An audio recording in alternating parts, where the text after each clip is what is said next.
एक आदमी को एक बहुत ही पुरानी किताब मिली और उस किताब में परिवर्तन का पत्थर की कहानी थी। एक पत्थर जो किसी भी धातु को शुद्ध सोने में बदल सकता है। उस कहानी में लिखा था कि परिवर्तन का पत्थर भी एक कंकड़ ही होगा जो हर किसी कंकड़ की तरह ही दिखाई देगा, पर रहस्य यह था कि यह पत्थर गर्म तब का होगा। आदमी ने यह कहानी पढ़ने के बाद उस पत्थर को तलाशने का फैसला किया और उसके लिए उसने अपनी सारी संपत्ति बेची, कुछ साधारण आपूर्ति खरीदी और उसी तट पर कैंप लगाकर उस पत्थर की खोज उसने शुरू कर दी थी।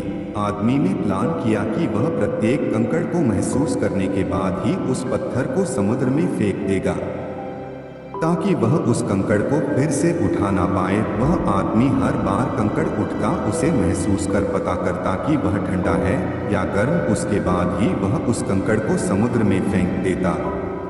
वो आदमी बहुत दिनों तक ऐसा करता रहा, लेकिन उसे वह परिवर्तन का पत्थर नहीं मिल पाया। लेकिन वह अपने इस कार्य में लगा रहा और कई महीनों तक उस पत्थर की खोज करता रहा।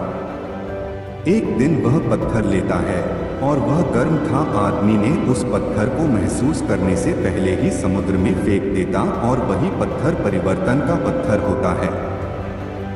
वह आदमी उस पत्थर को भी समुद्र में फेंक देता है क्योंकि वह आदमी बहुत दिनों से पत्थर को खोज रहा होता है और उसने खुद में कंकड़ फेंकने की इतनी आदत लगा ली थी कि अब वह उस परिवर्तन के पत्थर को भी महसूस नहीं कर पाया था।